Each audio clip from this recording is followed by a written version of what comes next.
In this video you will see how to work the beautiful Italian bind off in a 1x1 brioche rib. We have used that in our magical mohair jumper at the bottom edge. By following this instruction, you hopefully will get this beautiful bind off nearly invisible in the 1x1 brioche rib. It's an Italian bind off. It is the easy way, although I should say it is not a beginner technique. This is the easy way to do the Italian bind off. This is the Italian bind off from a brioche pattern, where I have had my previous row as a slip-on yarn over and a brioche purl. And from here on we do 2 preparation rows. So the next 2 rows is a preparation to do the Italian bind off. We will do a brioche knit 1 and a slip 1 with yarn in front. No yarn over, just yarn in front. So a brioche knit 1, a slip 1, yarn in front, like that. So a brioche knit on the knit stitch and a slip 1 with yarn in front on the purl stitch. Continue this till you've done that all the way around for the first preparation row. Here comes now my second preparation row, or I should say round, because we are working in the round. The second preparation round says slip 1 with yarn at back, purl 1, slip 1 with yarn at back, that is the yarn behind the stitch, and then purl 1, slip 1 with yarn behind the stitch on the knit stitch, and purl 1 on the purl stitch. So again, slip 1 with yarn in back, purl 1 on the purl stitch. Continue this on all stitches on your second preparation row.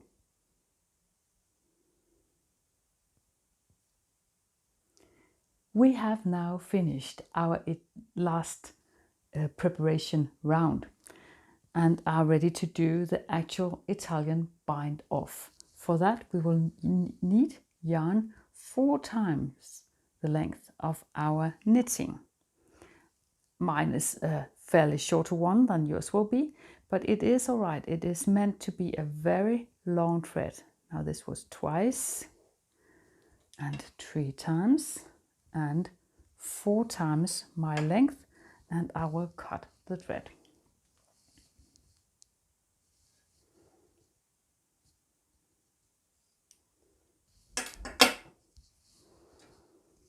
So you will have a very long yarn end, and for that it is very good to be seated at a good open table so that you have space. We will have to sew this Italian bind off. For this next step I will use 2 double pointed needles, and I will place the stitches ready for the Italian bind off like this.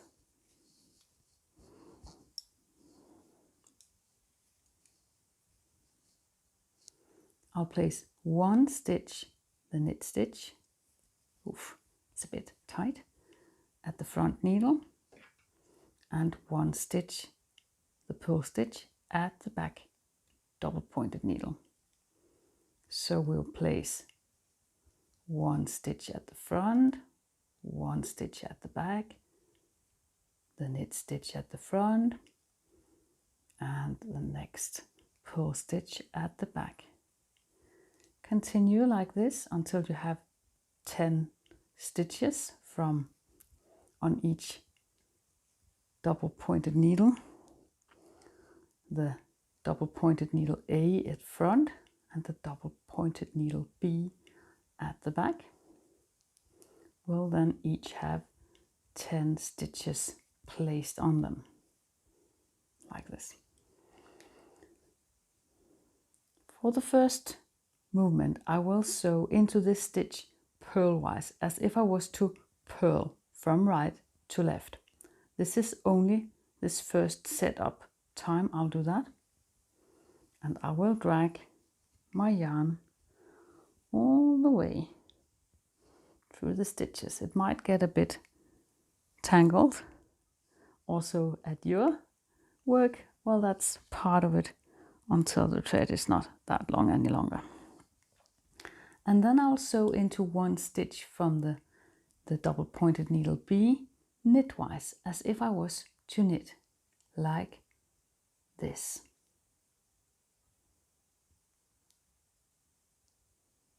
So I'll sew into it knitwise, going from left to the right. And I will drag all my many yarn meters through the stitch. So here comes now the routine to remember. Sew into the knit stitch knitwise and slip it off the needle, and sew into the next knit stitch purlwise and let it stay on the needle, and then drag your yarn through all this. Now we'll go into the purl stitch purlwise and slip, and into the next knitwise and leave it on the needle, and drag the yarn through the stitches. So you will notice we will go through all stitches, every stitch twice, and when going through them second time we will slip them. So now we go back to the knit stitches and we go through the first knit stitch knitwise and slip, purlwise and stay.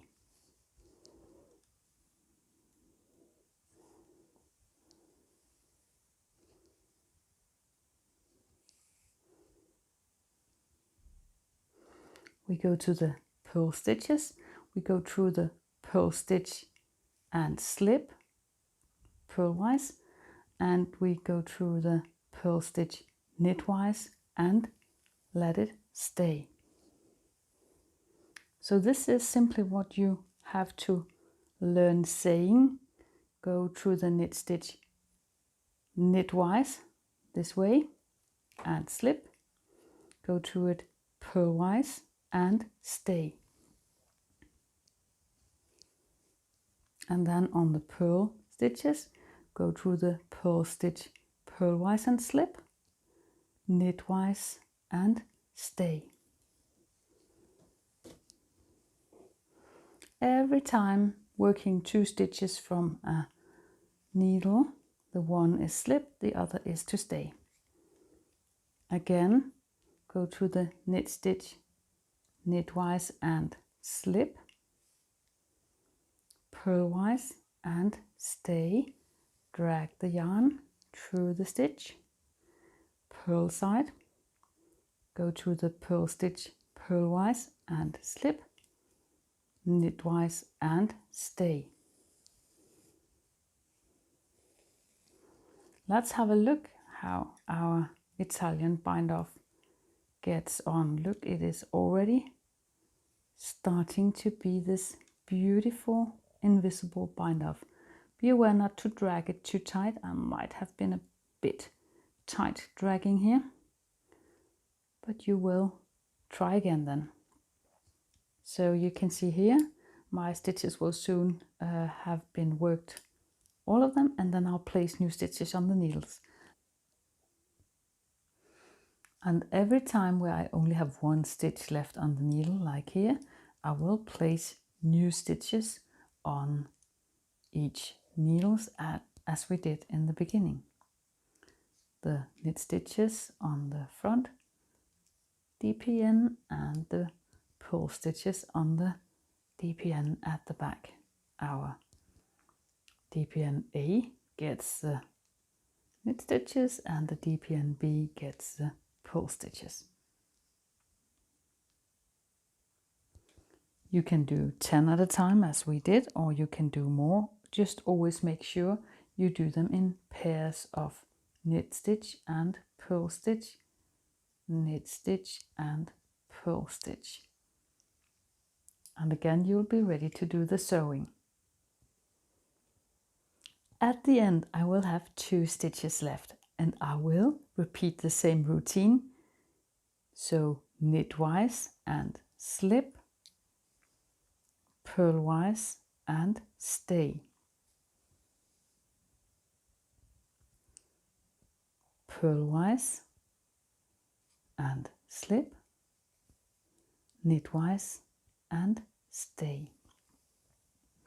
We have now 1 stitch left, and we have been going purlwise through this one, so now we'll go knitwise through it and slip, and we have been working knitwise through this one, so we will go purlwise and slip.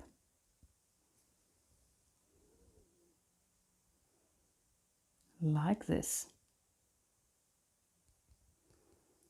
We will now simply knit the last little finish, and we will simply pretend we could continue and say going through this stitch purlwise and stay, as if it had been on the needle, and go through the purl stitch at the back. Maybe that's the one. Should we try this one? Purl stitch.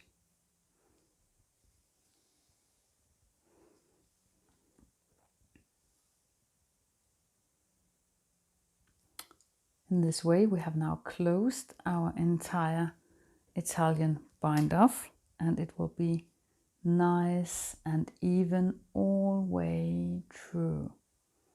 This Italian bind off is nearly invisible. Be aware not to drag your Italian bind off too tight. I have been doing that a little bit on the sample. It will be more beautiful if it is not dragged all that tight. You will have more this expression.